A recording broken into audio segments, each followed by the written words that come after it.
India TV YouTube channel को subscribe करें और बेल आइकन दबाएं। बीजेपी प्रवक्ता संबित पात्रा एक प्रेस कॉन्फ्रेंस कर रहे हैं, आइए सीधे चलते हैं। चिंता का विषय है, क्या हम एक और वेव की ओर बढ़ रहे हैं? इसके लिए जिम्मेदार कौन है?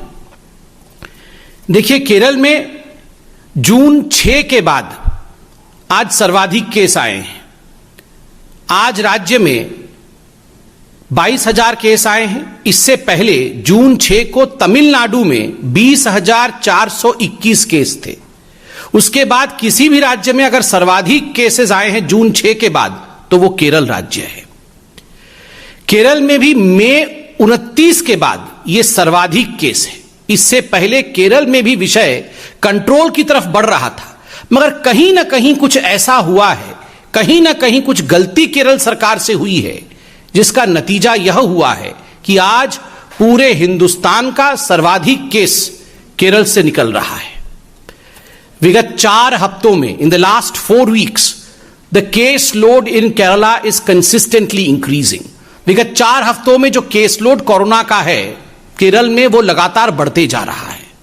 और जो पॉजिटिविटी रेट है कोरोना का केरल में, वो आज बढ़कर के 12.35% हो गया है। यह अपने आप में चिंता का विषय है। आज केरल में इन 22,000 सिंगल डे केस को ऐड करके अगर हम देखें, इसका योग करके हम देखें, तो कुल मिलाकर जो केस संख्या केरल में है वो 33 लाख है। 33 lakh people in Kerala today have suffered from corona, including the 22,000 people who have tested positive yesterday. बंधुगण, ये देश का दूसरा राज्य बनता है महाराष्ट्र के बाद। महाराष्ट्र में 62 लाख लोग हैं जिनको कोरोना हुआ है और केरल में 33 लाख हैं।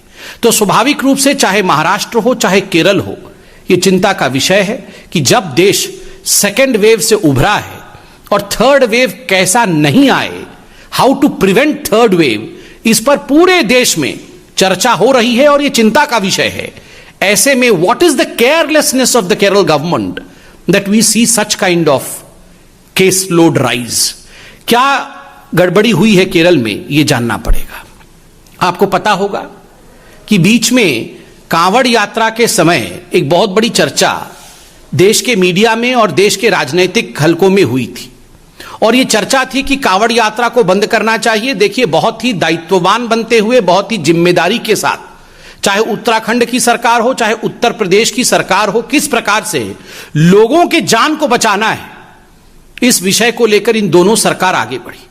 सुप्रीम कोर्ट ने जो भी हिदायतें दी उसका पालन किया गया, मगर बकरा ईद के समय जो रिलैक्सेशन 3 दिन का केरल सरकार ने दिया, उस पर सुप्रीम कोर्ट ने भी चिंता जताई थी। और सुप्रीम कोर्ट ने कहा था, we direct the Kerala government to give heed to article 21, read with article 144 of the constitution of India and follow our orders given in the Kanwar Yatra case.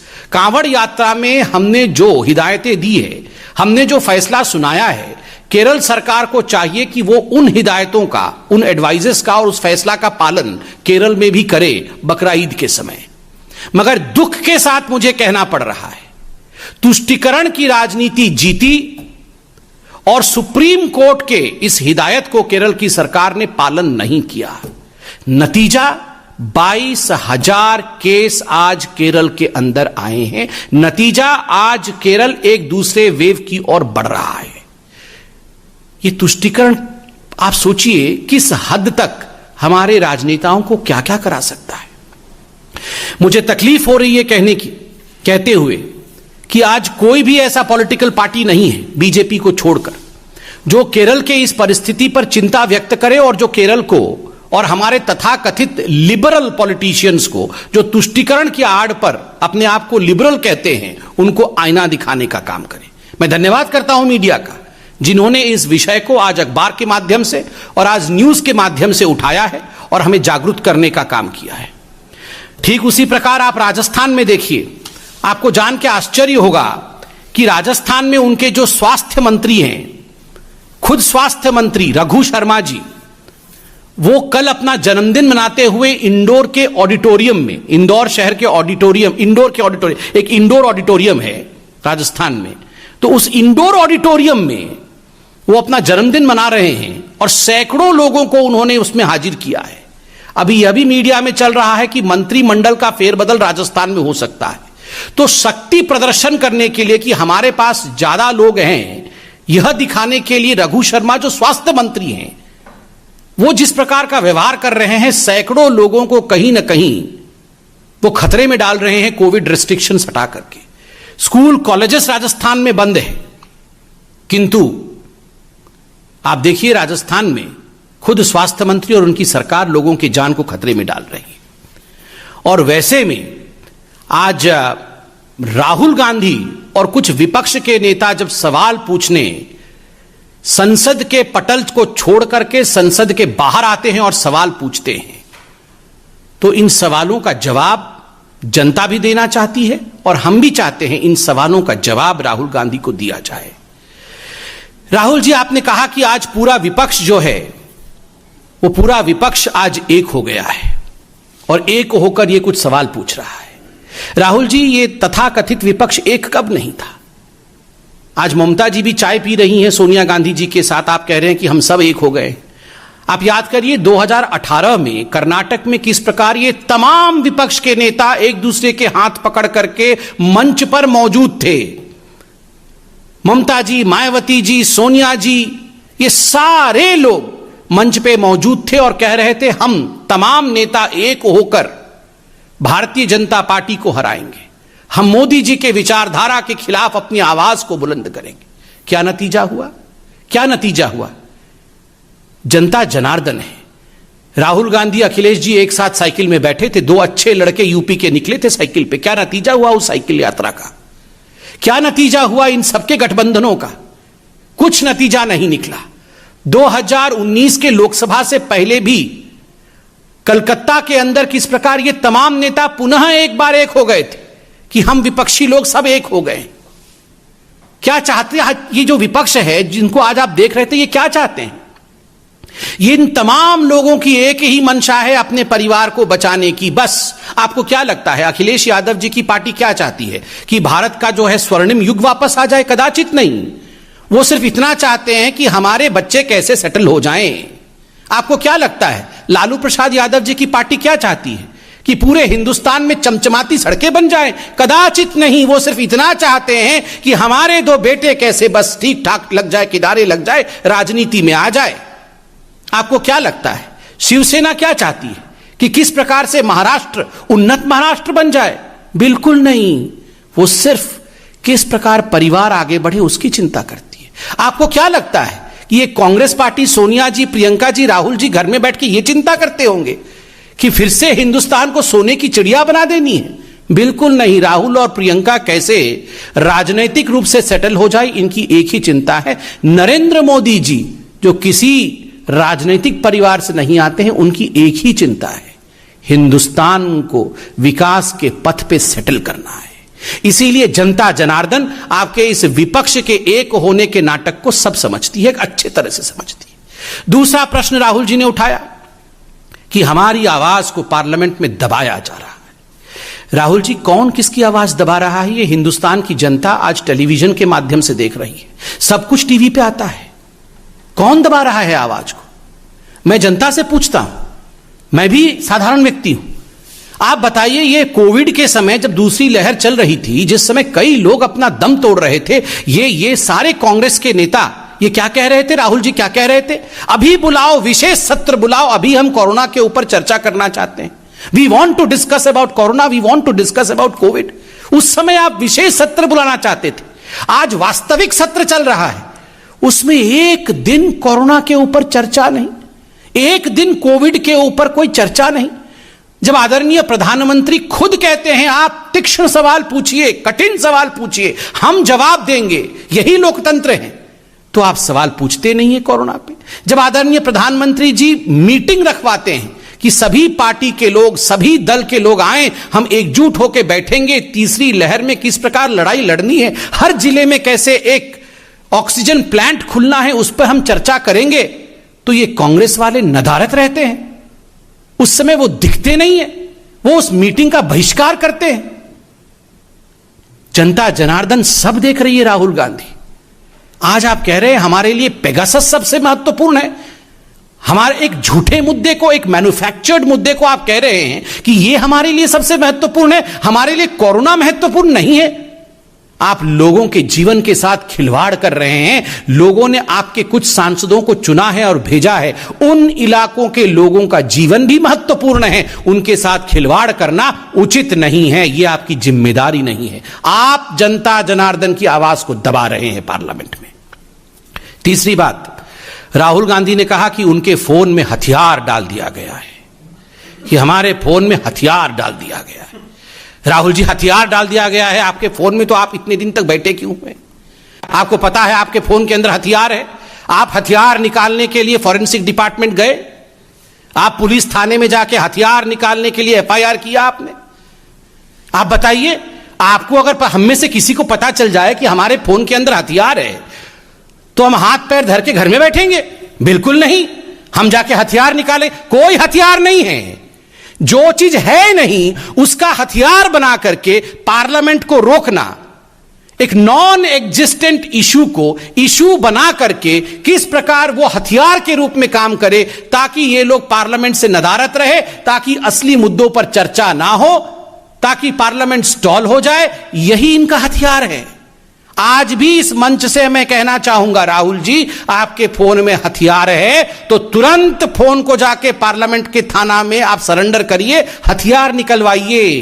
हथियार रख के फोन में मत चलिए, यह अच्छी बात नहीं है। राहुल जी, आपने कहा कि हम पार्लियामेंट को डिस्टर्ब नहीं कर रहे हैं और पेगासस पे सरकार को चाहिए कि बिल्कुल उत्तर दे दे और हम अपनी जिम्मेदारी को पूरी कर रहे हैं पार्लियामेंट में। राहुल जी, पेगासस पर ही आईटी मंत्री अश्विनी वैष्णव जी पार्लियामेंट में उत्तर दे रहे थे, लिखित उत्तर दे रहे थे। जो लिखा हुआ है उससे पढ़कर उत्तर दे रहे थे। आपके सभी प्रश्नों के, आपके सभी संशयों का उत्तर दिया जा रहा था। मगर आप लोगों ने क्या किया?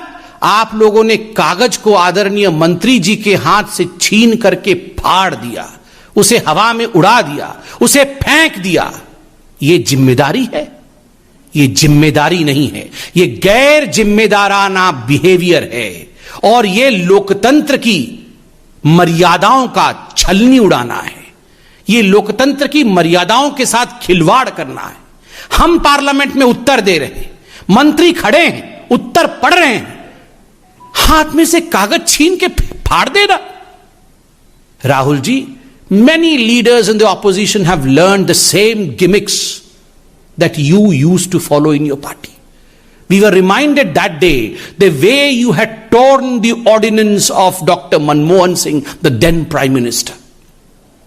उस समय के प्रधानमंत्री डॉक्टर मनमोहन सिंह जी के ऑर्डिनेंस को आपने जिस प्रकार फाड़ करके कागज को उड़ाया था ना, ठीक उसी प्रकार आपसे सीखकर आज कुछ आपके अनुयायी मंत्रियों के कागजों को संविधान के सबसे बड़े मंदिर के पटल पर फाड़ कर फेंक रहे हैं। यह जिम्मेदारी नहीं है। This is irresponsibility. But by the way, Rahul and responsibility can never travel together. Rahul means irresponsibility. Rahul का अर्थ ही irresponsibility है।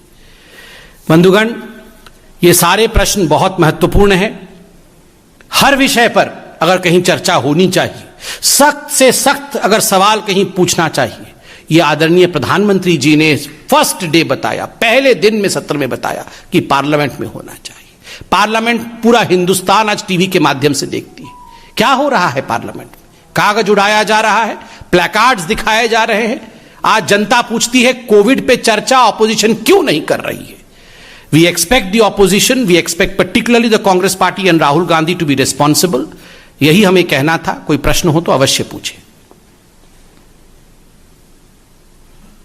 राहुल जी अभी प्रेस कॉन्फ्रेंस कर रहे थे विजय चौक पे, उन्होंने कहा कि जिस तरीके से पश्चिम बंगाल की सरकार ने एक कमेटी बना दी है, कांग्रेस रूल स्टेट ये विचार कर रहे हैं कि एक कमेटी बनाए और इस पूरे पेगासस मामले की वो जांच करें, तो वो अलग से अपनी जांच करेंगे।